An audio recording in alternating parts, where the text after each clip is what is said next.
Bienvenidos a EndoTips. Esta semana haremos un repaso del video de insulinización fácil. Contestaré sus preguntas y algunas de sus dudas y los comentarios que me dejaron ese día. Ha sido un video muy visto por ustedes y que espero que este nuevo sea un gran complemento para su práctica diaria en los pacientes en los cuales requieren insulina. Recuerden que insulinizar es un gran pendiente en México y que yo estoy convencido de que cualquier médico puede hacerlo si se empodera, toma confianza y tiene algunos conocimientos básicos. Carla hizo la primera pregunta. ¿Hasta dónde usar insulina basal y cuándo se consideraría un cambio a un esquema basal bolus? Bien, ninguna guía dice hasta dónde hay que usar insulina basal. Yo en lo personal, yo llego hasta 40. He visto algunos pacientes con 50, pero 40 me parece una muy buena cifra. A partir de ahí, si no hay control, uno tiene que decir es suficiente y tengo que buscar otra manera de controlar al paciente. Y lo que sigue es, en efecto, hay muchas opciones, hay que pasar un esquema basal bolo. Hay varias maneras de hacer un esquema basal bolo. Una de ellas, la más sencilla, es usar una insulina que en la misma jeringa traiga una insulina basal con una insulina de acción ultra rápida o ultra rápida. El caso más conocido es la insulina que comercialmente se llama Ryzodec, la cual tiene 70% de insulina degludec, que es una insulina basal, y 30% de una insulina ultra rápida como es la insulina Aspartic. Esa es la manera más fácil y se coloca en la comida más importante del paciente, que generalmente es la comida principal. Y ahí ya se sigue atacando la glucosa basal con la insulina basal y ya se empieza a tener un ataque al postprandio más importante, que es la comida. La segunda manera de hacerlo es a través de una insulina lisproprotamina, que también es una combinación en la misma jeringa de una insulina de acción intermedia y una insulina rápida. En 75-25 hay dos presentaciones conocidas, la Humalog Mix 25, que trae 70-25, 70 de lisproprotamina, 25 de insulina lispro, y el Novomix que es 30, que trae 70 con 30. El inconveniente de este esquema es que ya implica 12 inyecciones al día por lo general, y bueno, se divide 2/3 partes en la mañana, 1/3 parte en la noche. Después daremos un video sobre esto. Y para pacientes que están en el sector salud o para médicos que no tienen otra opción, una manera de progresar después del fracaso de la insulina basal es usar NPH 2 veces al día. Hablaré un poquito más adelante de las ventajas y las desventajas. Hay que adaptarse a cada paciente, los costos son diferentes, las características de los esquemas son diferentes, los riesgos de hipoglucemia son diferentes, y también recuerden que hoy día intensificar con insulina basal dependerá muchísimo de sobre qué estaba la insulina basal. Se supone que debía haber estado ya en orales y que por lo tanto algunos de ellos se tendrán que modificar, agregar o suspender, y eso será también motivo de otro video. La segunda pregunta tiene que ver con ¿a qué horas es la mejor hora de utilizar una insulina basal? Esta pregunta la hace Sin Alvarado. Y la respuesta es muy sencilla. La mejor hora de poner la insulina basal es la hora en la que siempre se la pueda poner el paciente. El principal problema que tiene una insulina basal como glargina, que es la clásica, es su variabilidad durante el día. Es decir, varía demasiado. El gran requisito y la gran clave para tener éxito, entre otros, por supuesto, es que el paciente se la ponga a la hora en que él siempre va a estar, por ejemplo, en su casa, o que la persona que se lo va a poner está disponible a la misma hora. Lo que no se debe hacer en el caso de una insulina basal es que un día se ponga en la mañana y otro día se ponga en la noche y que se esté cambiando. Esta situación cambia con la insulina degludec, que le da la ventaja al paciente de que sí es mucho más flexible y mucho menos variante, es decir, es mucho más estable desde el punto de vista de su fisiología, y esto sería la única alternativa. La segunda parte de esta pregunta dice que si es preferible que se acompañe de una sulfonilurea, un DPP-4, en caso de que ya se usando metformina, que si es indispensable cambiarla o podemos continuar con metformina. Bien, Uno de los más grandes errores en la insulinización basal es que el esquema se queda solo con metformina. La insulina basal, como su nombre lo indica, es una insulina plana que se aplica una vez al día, que dura 24 horas y que su objetivo está trabajar sobre la glucosa de ayuno, va a bajar la glucosa de ayuno, pero estos esquemas descuidan la glucosa postprandial. Es imprescindible que lleve metformina porque atacaríamos la resistencia a la insulina y con eso se facilita, se potencializa el uso de la insulina al facilitar la entrada de la glucosa en tejidos periféricos e hígado. Pero también es importante que tenga un secretagogo, el más barato, sulfonilurea, el más cómodo e igualmente efectivo, un DPP4, cualquiera de ellos. El esquema ideal cuando yo pongo una insulina basal es tener un DPP4, tener metformina, pero como ya lo vimos en el video, en realidad la insulina basal se lleva bien con todo. Pueden tener un SGLT2, pueden combinar un agonista del GLP-1 de los semanales, sería ideal, como lo pueden ver en esta diapositiva. Y la única situación que sí se puede usar, pero que genera un aumento de peso importante, es la insulina basal con pioglitazona. Pero en aquellos pacientes que no toleran metformina, la pio sería un candidato ideal, nunca más de 15 miligramos, para tratar de reducir lo más posible el aumento de peso, para tratar la resistencia a la insulina.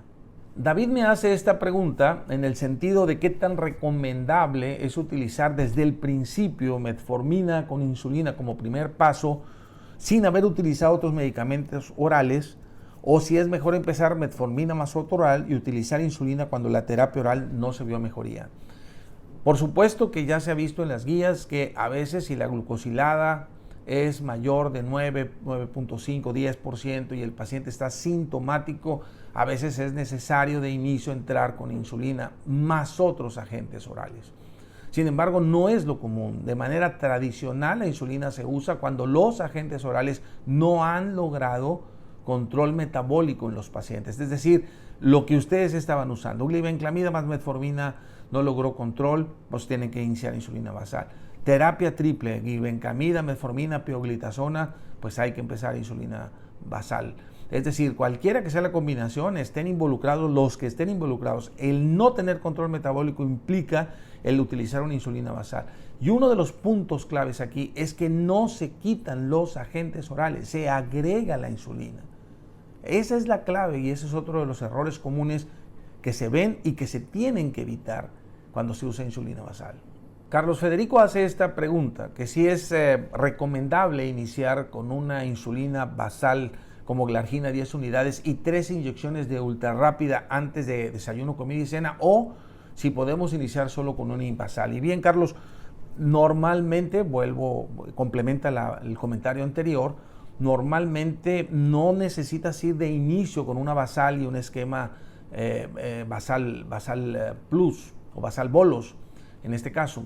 No, normalmente eso lo haces más bien al final, cuando ya el tratamiento lo has intentado de muchas maneras. A veces necesitas dejar un esquema que, acuérdate que una inyección de glargina y 3 ultra rápidas implican 4 piquetes más los 3 o 4 del monitoreo diario. Es un esquema que incomoda mucho a los pacientes y que no tiene muy buena adherencia. Por lo general, tú vas a usar insulina basal sobre el tratamiento que ha fracasado, y eso es algo que platiqué hace unos segundos. Más adelante va a haber un video de que no necesariamente se inicia la insulina con una insulina basal. Si la glucosilada está alta, tú debes entrar con una insulina bifásica, porque así reduces la posibilidad de que fracase tu tratamiento. Es decir, glucosiladas arriba de 9 generalmente ya no van muy bien con basal, y lo ideal es que inicies con una mix 25. Los porcentajes, conforme aumenta la hemoglobina glucosilada, cuando tú decides insulinizar, los porcentajes de éxito se van reduciendo de manera exactamente opuesta al nivel de glucosilada. Mientras más alta está la glucosilada, tu posibilidad de éxito con una basal está reducida de manera importante, y eso lo vamos a practicar en otro video. Aidan hace una pregunta interesante y un comentario interesante. Yo también lo he visto lastimosamente lo que dice aquí.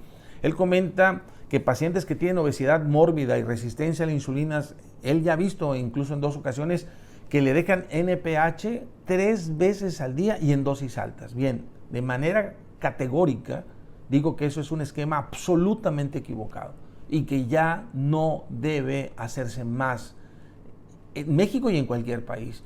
Hay alternativas enormes ahora, como ese GLT2, agonistas del receptor de GLP-1, el mismo DPP-4, la metformina, la pioglitazona, que reducen la resistencia a la insulina importante. Un esquema de 3 niveles de 3 dosis de NPH es absurdo, sobreinsuliniza al paciente, potencializa el aumento de peso, produce hipoglucemia y es algo que por favor debemos tratar de evitar. Y con respecto a la otra pregunta de que subir de 2 en 2, empezando con 10 una basal, ¿cuándo es el momento de dividir la dosis? Ya lo platicamos, una insulina basal por definición no debería dividirse. Llegas a 40, algunos pacientes quizá he visto a 50 y paras. Si no lo controlaste, tienes que cambiar de esquema y son muchas las opciones. Esta pregunta que hace Iris es realmente importante y es una pregunta que se ve en la vida diaria. Muchos médicos familiares no tienen acceso en sus sistemas de salud a glargina e insulinizan con NPH. La pregunta es una equivalencia de insulina para pacientes que llegan a glargina y lo tienen que pasar a NPH 1 a 1. Es muy fácil. Una insulina de glargina equivale a una de NPH, pero ojo, no es lo mismo tener 20 unidades de insulina basal en una dosis que 20 unidades de NPH en una dosis. El riesgo de hipoglucemia aumenta enormemente por las características de la insulina NPH, que evidentemente tiene un pico y que además no dura 24 horas. Yo diría que arriba de 20 unidades de insulina glargina ya debería dividirse la dosis de NPH y yo en realidad me pongo nervioso arribita de 15. Todavía hasta 15 yo hago la equivalencia 1 a 1, pero cuando están en 20, definitivamente arribita de 20 siempre divido, es decir, el que está en 22 generalmente puede ser que le ponga 12 y 8 o 14 y 10, dependiendo de la cantidad, pero no esta regla de 1 a 1 no aplicaría, por ejemplo, con una glargina de 30, no podría ponerse 30 de NPH, no sería muy adecuado. Hay muchos esquemas que pueden sustituir con menos riesgo esto y mucho menos si está en 40. Es una gran pregunta, Iris, y gracias por hacerla. Rodrigo toca un punto fundamental en el manejo del paciente con diabetes que está en insulina y que es una de las grandes limitantes. ¿Cómo debe ser el monitoreo del paciente en algún horario específico? Porque de verdad, usar insulina sin un monitoreo es como andar en un barco o en un avión sin brújula o manejar un carro en medio de la niebla. Muy complicado. Todos los ajustes de insulina se basan en revisar los monitoreos y poderlos ajustar. Bien, pero respondiendo a la pregunta, si el paciente está con insulina basal que va a ir sobre el objetivo de la glucosa de ayuno, es evidente que necesitan hacer un monitoreo diagonal simple. Un diagonal simple significa que un día checas en ayunas, otro día checas 1 hora después del desayuno, otro día checas antes de comer, el siguiente 1 hora después de comer, antes de cenar y después de cenar. Finalmente, si tú quieres, para completar tus días de la semana, el domingo podrías checar a medianoche o al acostarse y lo repites. Con esto tú estás rastreando si por usar una insulina basal no tienes picos postprandiales y también revisas cómo está tu insulina basal para ajustar tu dosis de, en este caso, por ejemplo, glargina. Claro, lo ideal, si el paciente se deja, puedes hacer un monitoreo diagonal doble. Diagonal quiere decir que mueves el día. Y simple o doble, que si lo haces 1 o 2 veces al día. Un buen esquema siempre va a ser un diagonal doble. El lunes, antes y después del desayuno. El martes, antes y después de la comida. El miércoles, antes y después de la cena. Y el jueves regresa. Cuando el paciente va contigo, lo que te va a enseñar es una hoja donde tú revisas, por ejemplo, 5 o 6 resultados en diferentes momentos del día y puedes calcular cómo está tu dosis o si el paciente en algún momento del día está alterando la comida y entonces tienes que hacer alguna recomendación nutricional importante. Es importante considerar que no solamente se puede iniciar insulina con glargina. Yo la puse porque fue la primera, fue la que las guías mostraron por primera vez, pero tenemos insulina Tresiba, tenemos, Levemir, tenemos insulina Degludec y tenemos ahora biosimilares de insulina que se acaba de lanzar en México, que es Abasaglar. Entonces tenemos muchos tipos de insulina. ¿Cuál se elige? Pues el que tengas disponible, el que sea más económico para el paciente. Es mucho más fácil iniciar a los pacientes con una pluma, que es muy sencillo que lo puedan manejar, pero sí hay, incluso, perdón, que corté el comentario, lo puedes iniciar con NPH, que no es exactamente una insulina basal, yo diría que es una insulina intermedia, pero puede servir. Pero ojo, puedes checar aquí cómo hay diferencias en hipoglucemia. Ustedes pueden ver en la línea oscura de glargina, es mucho menos hipoglucemia que con NPH. Incluso en esta diapositiva puedes ver que tanto la hipoglucemia severa, sintomática, la del día o la nocturna es mayor con NPH y es evidentemente menos con insulina glargina. Diferencias entre insulinas basales no la hay, salvo el precio, ¿verdad?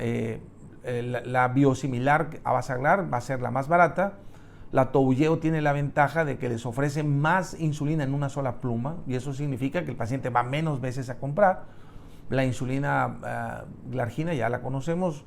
La insulina Levemir tiene el inconveniente de que sí ha demostrado que a veces no cubre las 24 horas del día y no es tan plana como una insulina glargina. Y la Degludec es la mejor en cuanto a que si se le pasa la hora, tiene un efecto realmente más largo de 24 horas, hasta de 36 se ha visto, pero pueden ver aquí que la potencia es exactamente la misma entre Degludec y glargina, y estudios entre ellos frente a frente han demostrado que Degludec tiene menos episodios hipoglucémicos, aunque no son graves, y sobre todo menos eventos hipoglucémicos de madrugada, que eso puede ser importante en un paciente que ya vive esa mala experiencia o en un diabético tipo 1.